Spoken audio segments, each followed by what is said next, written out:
आज नागिनी अपने माँ के पास में पहुँची है और कहने लगी, माँ।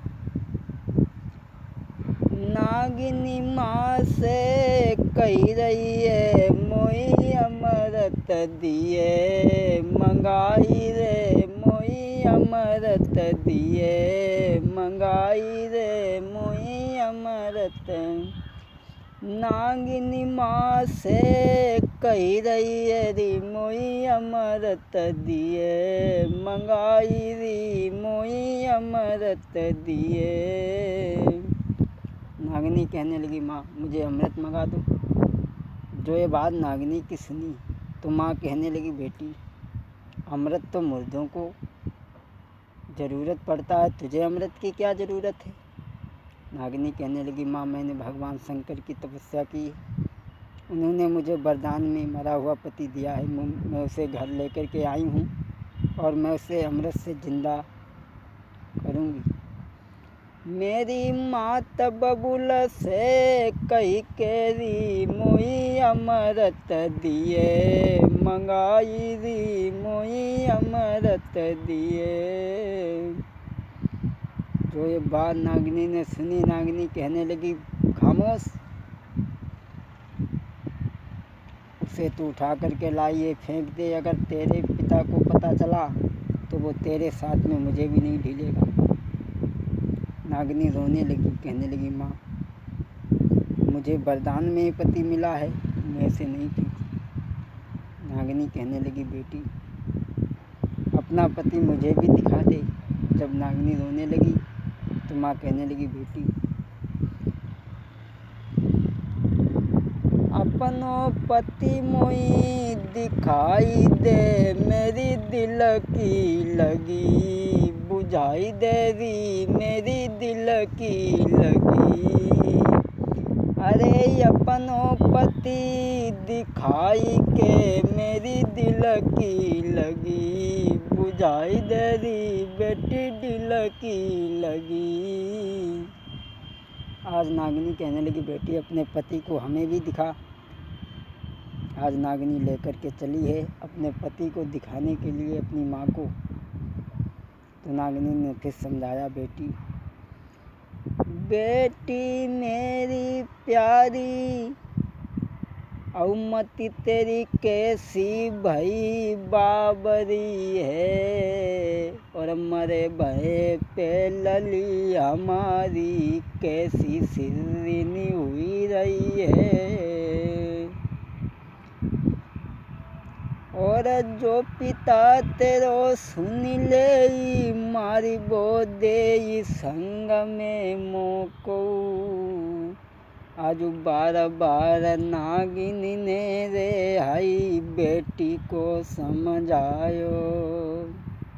जब माँ ने बेटी को समझाया लेकिन अलहमदे कोई बात जब नहीं मानी, तो आज अपनी माँ को ले जाती है अपने पति के पास में जहाँ भीमसेन की लाश रखी है।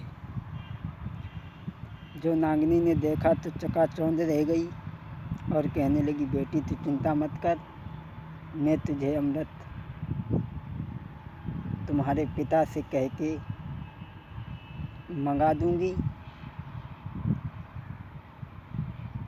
उसी समय नागिनी वापस आती है और शाम को बासिक चला। घर जब आया तो नागिनी ने जब आते हुए देखा अपने पति को, अरे आबत देखो पिया मगन भोइया हियो हुलसायो। ओ गई हाथ बलम को ले गई रे के प्राण न भैया प्यारी। और सुंदर आसन डारी लयत बैठारी बलम हितकारी। पंखा लेके ढोरे ब्याद अगारू ठाड़ी, पंखा लेके ढोरे ब्याद अगारू ठाड़ी। और कर जोड़ी के दोनों हाथ नागिनी बात सभी बतलावे। बार बार पति को अजुरई समझाई। जब बासिक घर आया तो नागिनी ने सुंदर से आसन पे बिठा लिया। बासिक पूछने लगा, नागिनी आज क्या बात है, बड़ी उदास है। नागिनी कहने लगी, महाराज मैंने बेटी से एक दिन हंसी में कह दिया था कि तू जिसे अपना पति चुनेगी उसी के साथ में तेरी शादी करूंगी, और वो एक मुर्दा को घर में उठा लाई है। जो ये बात बासिक ने सुनी कहने लगा, नागिनी शायद तुझे नहीं मालूम तू किससे बात कर रही है। उससे कहे कि वो उस मुर्दा को फेंक दे। और उसी समय एलमदे को बुलाया बासिक ने। बासिक कहने लगा, बेटी क्या तुमने कोई ऐसा काम किया है जिससे तुम्हारे पिता के स्वाभिमान पर ठेस पहुंची? नागिनी कहने लगी, नहीं। बासिक कहने लगा, बेटी मैंने सुना है कि तू एक मुर्दा को घर में उठा लाई है, उसे फेंक दे। नागिनी कहने लगी, पिताजी मैं उसे नहीं फेंक सकती हूँ, वो भगवान शंकर ने हमें वरदान में दिया है। एकदम बासिक कहने लगा, और नालायक तुझे नहीं मालूम तू किससे बात कर रही है। और आगे बढ़ के बासिक ने एक तमाचा दिया। बासिक अपनी पत्नी से कहने लगा, मैं जा रहा हूँ और इसे समझा देना। एलमदे अपने पति के पास में आती है और बासिक कहने लगा, नागिनी मैं जा रहा हूँ, अपनी बेटी को समझा देना। बासिक कहने लगा, रानी अरे बासिक कहे बात बिगड़ी जाएगी, रानी कहे बिटिया मरी जाएगी।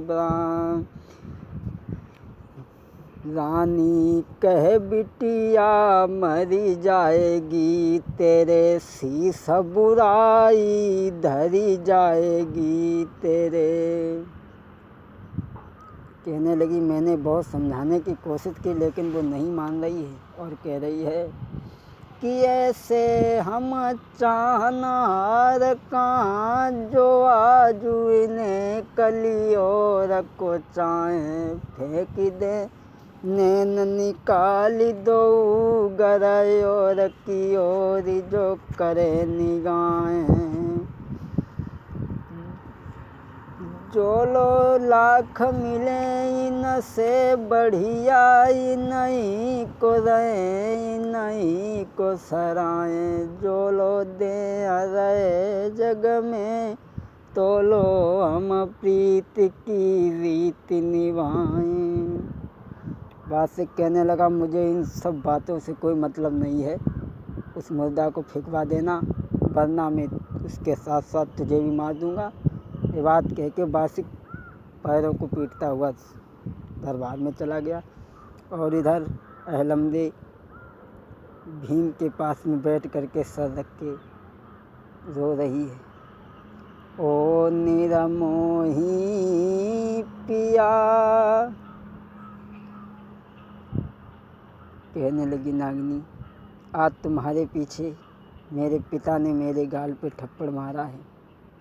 और कहने लगी, ओ निरमोही पिया निक जाई, दुखिया को दीजे बोल सुनाई रे।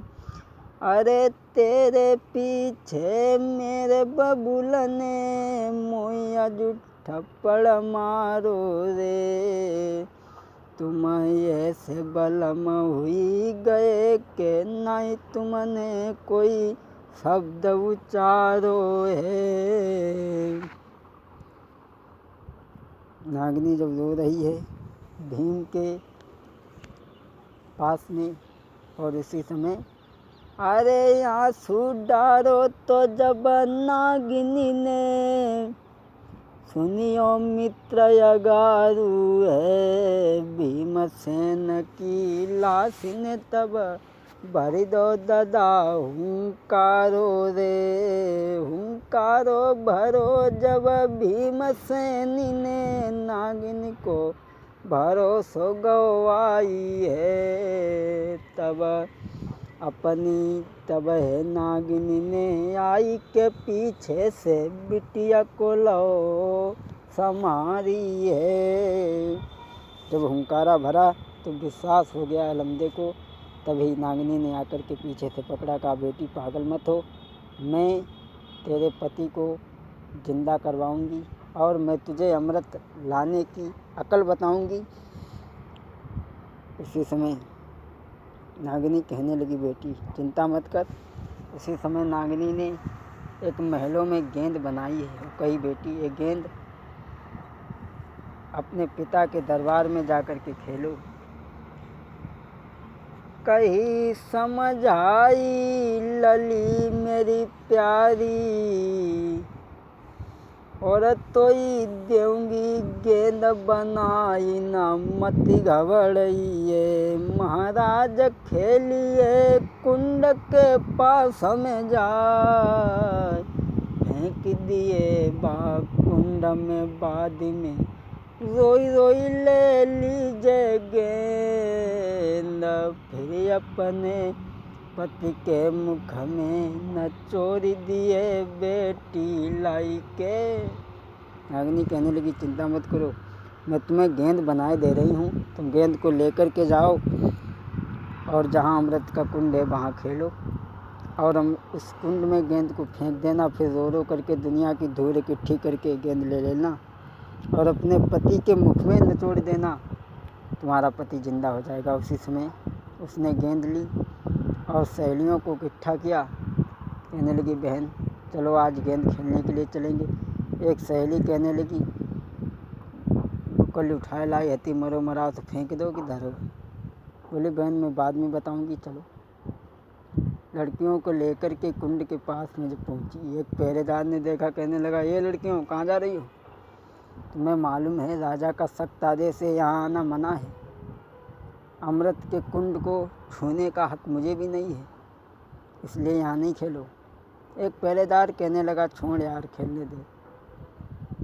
बोला ठीक है खेलो लेकिन कुंड से दूर खेलना। कहने लगी हाँ भैया बिल्कुल दूर खेलूँगी। आज अलमदे ने लड़कियों को तो एक तरफ कर दिया और खुद अपने आप विपरीत दिशा में खड़ी हुई और खेल खेलने लगी। लेकिन दोस्तों अरे खेलत खेलत गेंद रे तमाशो। आज नागिनी